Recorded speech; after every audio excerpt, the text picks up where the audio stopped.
안녕하세요. 저는 64세 김영숙입니다. 가난한 집에서 태어난 저는 27살이라는 당시에는 조금 늦은 나이에 결혼을 했습니다.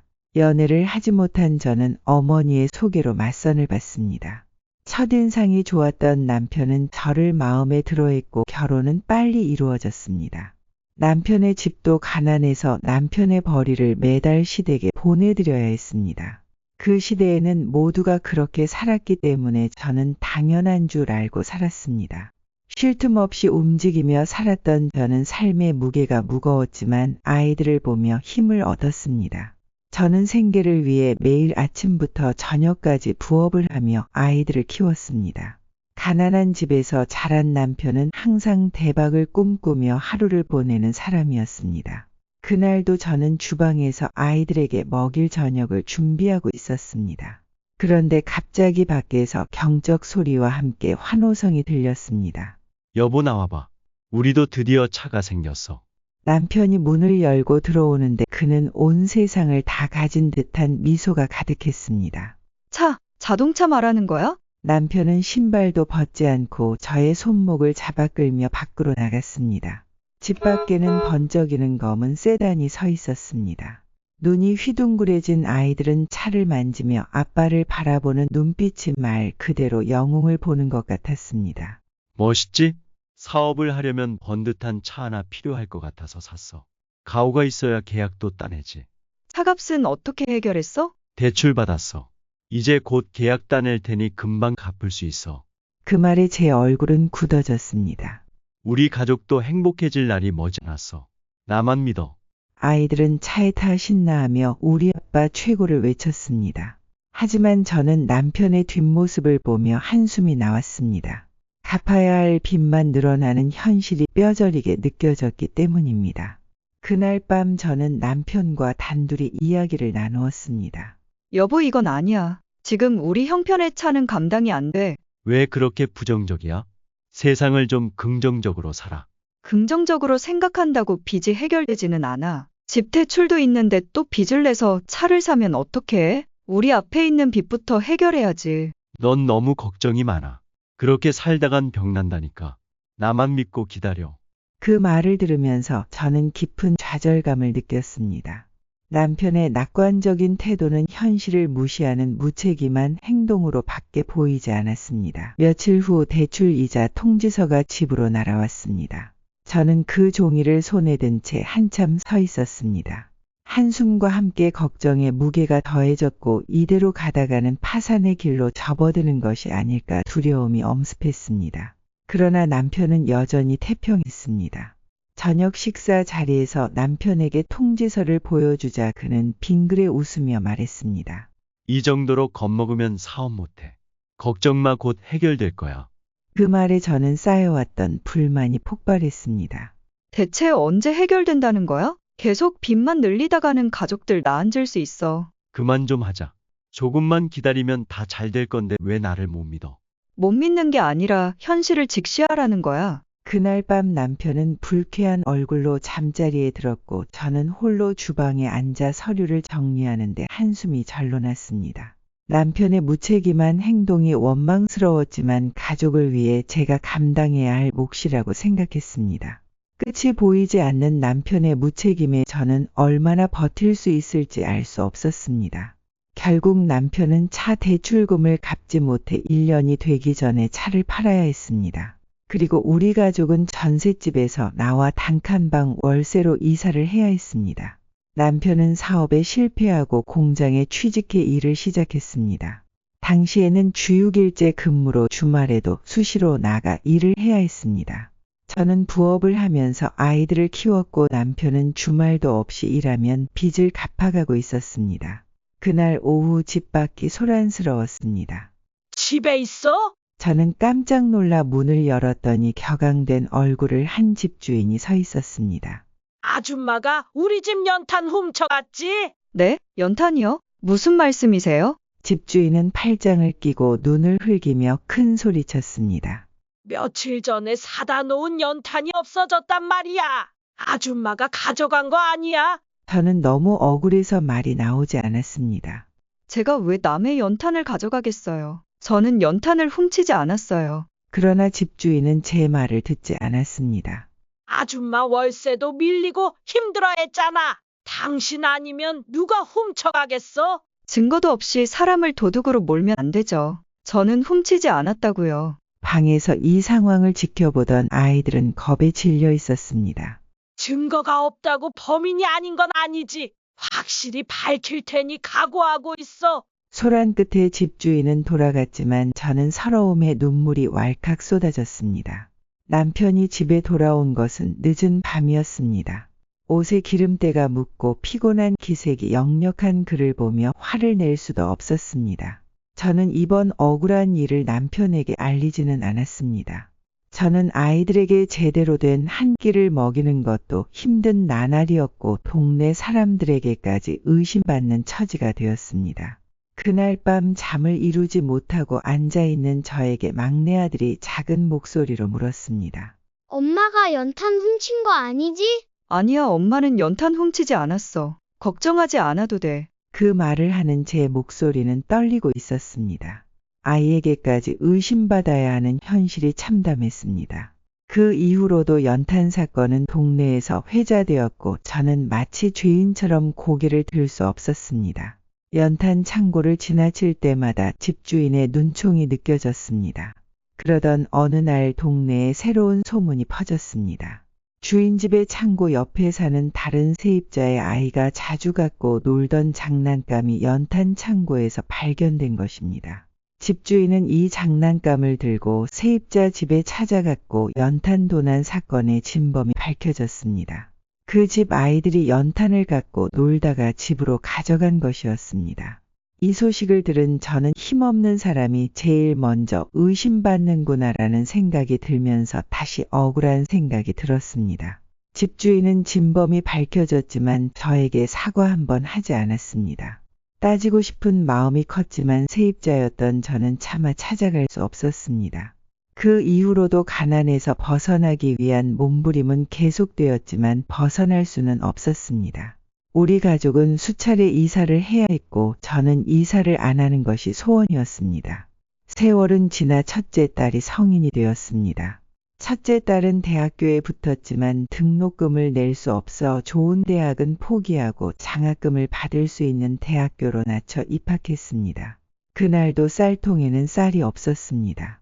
남편은 살림에 아무 관심이 없었고 월급을 받으면 자신의 어머니와 형제들을 위해 돈을 사용했습니다. 동생들은 아파트에 살고 있고 자신은 집도 없었지만 동생들이 돈이 없어 힘들다고 하면 퇴직금을 땡겨주거나 월급의 대부분을 주었습니다. 쌀통을 보고 한숨을 쉬고 있는 저를 보고 첫째 딸이 물었습니다. 엄마 쌀이 없어요? 그러게 쌀이 떨어졌네. 우리 라면 먹을까? 제가 알바해서 번 돈이 있으니까 마트 가서 사올게요. 돈이 좀 있으면 엄마한테 돈 좀 빌려줄 수 있어? 딸은 깊은 한숨을 내쉬며 주머니에서 돈을 꺼내 주었습니다. 가져가세요. 저는 돈이 없으면 없는 대로 살면 돼요. 가난은 나라도 구제 못한다고 했던가요? 며칠 후 딸은 방학을 맞아 알바를 시작했습니다. 딸이 알바비를 받아올 때마다 저는 딸에게 돈을 요구할 수밖에 없었습니다. 가족 생계를 유지하려면 딸의 알바비가 필요했으니까요. 딸은 학업보다는 가족의 생계를 위해 공장에 취직했습니다. 몇 년 후에 대학교로 돌아가겠다는 딸의 계획은 이루어지지 않았습니다. 공장에서 첫 월급을 받는 날, 딸은 설렘이 한가득이었습니다. 월세가 밀렸던 저는 딸의 월급날인 걸 알고 회사로 찾아갔습니다. 다음 날까지 월세를 내지 못하면 집에서 쫓겨날 판이었기 때문입니다. 엄마 왔어. 잠깐 나올래? 회사 앞이야. 엄마 회사까지 어쩐 일이야? 엄마가 급해서 그런데 월급 좀 지금 줄래? 왜? 이유는 묻지 말고 빨리 줘. 알겠어. 저는 딸에게 아무 말도 하지 못하고 월급 봉투를 받아 그대로 돌아섰습니다. 딸을 돈으로만 보는 것 같아 마음이 아팠지만 그때 저에게는 다른 생각을 할 여유가 없었습니다. 시간이 흘러 딸은 공장 일을 그만두지 못한 채 30대 중반이 되었습니다. 딸은 여전히 가족의 생계를 책임지고 있었고 자신의 꿈은 이미 오래전에 접어둔 상태였습니다. 매일같이 공장과 집을 오가는 반복된 일상 속에서 딸은 자신을 돌아볼 여유조차 없었습니다. 그러던 어느 날 딸은 공장에서 만난 한 남자와 친해졌습니다. 그는 딸보다 2살 많았고 둘은 연인 사이로 발전했습니다. 어느 날 저녁 딸이 조심스럽게 말을 꺼냈습니다. 엄마, 저 결혼하고 싶은 사람이 생겼어요. 정말이니? 누군데? 같은 공장에서 일하는 선배예요. 저는 기뻤지만 동시에 불안한 마음도 들었습니다. 당장 딸이 결혼을 하면 생계를 어떻게 유지할지 걱정이 되었기 때문입니다. 그 사람은 너의 상황을 알고도 괜찮다고 하니? 네, 제가 가족을 책임지고 있다는 것도 알고 있어요. 우리 집 상황도 이해한다고 했어요. 하지만 남자 부모님의 생각은 달랐습니다. 딸의 이야기를 들은 남자의 부모는 가난한 집안 사람과 결혼하면 아들까지 고생한다며 결혼을 반대했습니다. 남자는 부모님을 설득해 보겠다고 했지만 상황은 나아지지 않았습니다.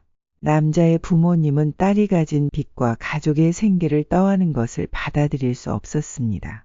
딸은 사랑하는 사람과의 미래를 꿈꿨지만 현실은 매번 딸의 발목을 잡았습니다. 엄마, 저 그만하려고요. 더 이상 그 사람한테 미안하게 하고 싶지 않아요. 너의 희생을 알면서도 엄마가 아무것도 못해줘서 미안해. 그날 밤 저는 잠을 이루지 못했습니다. 아무리 잘 살아보려고 발버둥을 쳐도 가난의 굴레는 쉽게 끊어지지 않았습니다. 딸은 결혼하지 못한 채 가족을 돌보는 삶을 이어갔습니다. 그러던 어느 날 시어머니가 돌아가셨습니다. 남편의 돈을 가져가는 시댁에 반감이 많았던 저는 장례식장에 가지 않았습니다. 우리 딸이 고생하는 것이 모두 남편의 탓인 것만 같았습니다. 남편은 딸에게 장례식장에 와서 손님 맞이를 하라고 했습니다. 장례식장에는 사람들로 북적였습니다. 시댁 사람들과 친하지 않았던 딸은 어색함과 손님 맞이로 힘들어했습니다. 남편은 그런 딸에게 무심하게 말했습니다. 손님을 성의껏 맞이해라. 딸은 속으로 울컥했지만 묵묵히 고개를 끄덕였습니다. 그날 밤 장례식이 끝나고 가족끼리 모여 조의금을 나누는 시간이 되었습니다. 조의금이 꽤 많이 들어왔어. 형제들끼리 나눠 갖자고. 남편은 고개를 끄덕이며 조의금을 정리했습니다. 아빠, 저 때문에 오신 분들에게 답례품을 드려야 할 것 같아요. 조의금을 좀 나눠주세요. 무슨 답례품이야? 그냥 감사합니다 하고 인사나 드려. 알겠어요. 제가 알아서 할게요. 남편은 자신이 더 가난하면서도 형제들이 어렵게 살고 있다며 조의금을 전부 4명의 형제들에게 주었습니다. 우리 동생들 형편도 어려운데 내가 안 도와주면 누가 도와주냐? 가족끼리 돕고 살아야지. 장례식이 끝나고 집으로 돌아온 남편을 본 저는 이야기를 전해 듣고 분통이 터졌습니다. 네가 사람이야? 딸이 고생했으면 그에 맞는 보상을 해줘야지. 꼴랑 10만 원을 줘. 가족끼리 무슨 보상이야? 오지도 않은 네가 상관할 일은 아니잖아. 넌 평생 가족은 돌보지 않고 어머니와 형제만 챙기느라 딸이 고생한 것은 생각도 안 하지? 그놈의 형제 타령 지겹지도 않아? 가족을 위해 희생하는 건 당연한 거야. 우리는 너에게 가족이 아니냐? 그렇게 형제들이 중요하면 형제들이랑 살아. 그날 밤 딸이 제 방으로 찾아왔습니다. 딸의 눈은 울어서 퉁퉁 부어 있었습니다. 엄마, 저 집을 나가려고요. 이제부터 제 인생을 살고 싶어요. 그래, 네가 그러기를 원하면 그렇게 해. 가난한 엄마는 너에게 해줄 수 있는 게 널 놔주는 것밖에 없구나. 딸이 집을 나가고 나서도 남편은 변하지 않았습니다. 여전히 자신의 형제들을 챙기며 집안 살림에는 관심이 없었습니다. 저는 생계를 위해 나라에서 지원해주는 일자리에 나가 돈을 벌었고 되도록 딸에게 의지하지 않고 살아가려고 했습니다. 딸은 집 몇 개를 챙겨 집을 나갔습니다. 월세가 저렴한 고시원에 방 하나를 구해 독립 생활을 시작했지만 현실은 녹록지 않았습니다. 공장에서 번 돈의 대부분은 월세와 생활비로 나갔고 남는 돈은 거의 없었습니다. 국가에서 지원하는 일을 하러 나간 저는 무거운 물건을 들다가 허리를 다쳤습니다. 환자분 허리 상태가 심각합니다. 당장 수술을 하지 않으면 거동이 어려울 수 있어요. 수술비가 얼마나 나올까요? 보험 적용을 받아도 최소 500만 원은 준비하셔야 합니다. 엄마, 내가 돈 준비할 테니 걱정하지 마. 아니야. 이번에는 아빠한테 내달라고 할게. 넌 아무것도 하지 마. 제 수술을 앞두고 병원에 입원해 있는데 남편의 전화가 울렸습니다. 동생아, 웬일이야? 형나, 이번에 새 아파트로 이사를 가는데 돈이 좀 부족해. 돈 좀 줘. 아, 그게 형수가 허리를 다쳐서 수술해야 해. 이번에는 힘들 것 같아. 형이 안 도와주면 누가 도와줘? 형이 대출 받아서 돈 해주면 되잖아. 그래서 필요한 돈이 얼만데? 많이는 필요 없고 딱 3천만 원만 있으면 돼. 그래, 알았어. 대출 받으면 보내줄게. 당신 정말 대출 받아서 돈 해줄 거야? 그럼 내 수술비는 어떻게 해? 수술비야 얼마 안 되니까 딸한테 내달라고 해. 형제를 돕는 게 먼저지. 아파트 안 사면 사람이 죽는데 부인이 아픈데 수술비를 딸에게 내달라고 하라고. 당신이라는 사람 진절머리가 난다 정말. 며칠 뒤 딸은 제 수술비를 카드로 결제했습니다. 엄마가 미안해. 이번에도 너에게 짐을 지게 했구나. 아빠는 바뀌지 않을 거니까 난 괜찮아. 너도 결혼을 하려면 이런 짐을 덜어야 하는데. 엄마, 난 결혼 생각 없어. 내 인생은 이미 이런 식으로 결정됐어. 재활을 한 저는 건강이 좋아졌고 그동안 마음에 담아두었던 말을 남편에게 했습니다. 당신은 그동안 형제들에게 배신당한 거야. 뭐라는 거야? 내 형제들은 날 배신하지 않아. 수술 전 엄마, 아빠랑 어떻게 할 거야? 수술 받고 나면 이혼할 생각이야. 형제만 챙기는 남편은 이제 필요 없어. 그럼 엄마, 이렇게 하자. 저는 남편 명의 핸드폰을 사용하고 있었고 비번을 알고 있었기 때문에 은행 어플을 전부 볼 수 있었어요. 딸은 그것을 이용해 남편이 그동안 형제들에게 돈을 보낸 내역을 전부 뽑았습니다. 그리고 한편 사람을 써서 형제들이 남편의 돈을 어떻게 사용했는지 알아보기 시작했습니다. 우리는 그 증거를 갖고 형제를 한 명씩 만났습니다. 그동안 남편에게 받은 돈을 전부 유흥비로 사용한 걸 알고 있다며 우리에게 돈을 달라고 했습니다. 돈을 주지 않으면 남편에게 사실을 말해 다시는 남편에게 돈을 받지 못하게 만들겠다고 했습니다. 금고 같은 남편에게 돈을 받지 못하는 걸 두려워했던 형제들은 우리가 제시한 금액을 전부 주었습니다. 그리고 우리는 남편에게 그동안 당신이 형제에게 배신을 당했다는 사실을 알렸습니다. 당신은 그동안 형제들에게 배신당한 거야. 뭐라는 거야? 내 형제들은 날 배신하지 않아. 여기 증거가 있으니 살펴봐. 당신이 그동안 죽고 못 살았던 형제들이 당신 등에 빨대 꽂고 어떤 짓을 했는지. 첫째 동생은 형이 준 돈을 유흥비로 탕진했으며 둘째는 도박을 했습니다. 셋째 여동생은 직장을 잃어 생활비가 없다고 거짓말을 하고 몇 년 동안 명품을 사며 남자친구 차를 바꿔줬습니다. 남편은 대출을 받아 형제들을 도와줬지만 결과는 참담했습니다. 이 증거는 전부 거짓이야. 형제들을 싫어하는 당신의 말을 어떻게 믿어? 내 말은 믿지 않아도 돼. 이 사실을 당신에게 말한다고 했더니 동생들이 돈을 주던데 그게 사실이 아니면 나한테 돈을 왜 줬겠어? 당신이 그렇게 죽고 못 살던 동생들이 당신을 속이고 한 짓을 봐. 당신이 이렇게까지 해서 얻으려고 하는 게 뭐야? 동생들과 나 사이를 이간질하겠다는 거야? 나한테 그런 게 뭐가 중요하겠어? 난 이 돈으로 새 인생을 살 거야. 당신과 이혼할 거니 위자료나 준비해. 누가 이혼해준대? 꿈깨. 당신이 모르나 본데 이 이혼에 책임이 있는 건 40년 가까운 시간 동안 가정을 돌보지 않은 당신에게 있어. 이제 아무도 없는 이 집에서 혼자 말라 죽어봐. 저는 남편과 결국 이혼을 했고 남편은 형제들의 배신에 지금까지 고통의 시간을 보내고 있습니다. 딸과는 아파트 위아래층에 살면서 저는 카페를 운영하고 있습니다. 그렇게 대박이 나지는 않았지만 혼자 생계를 유지할 정도는 벌고 있습니다. 저는 제 생에서 가장 행복한 시간을 보내고 있습니다.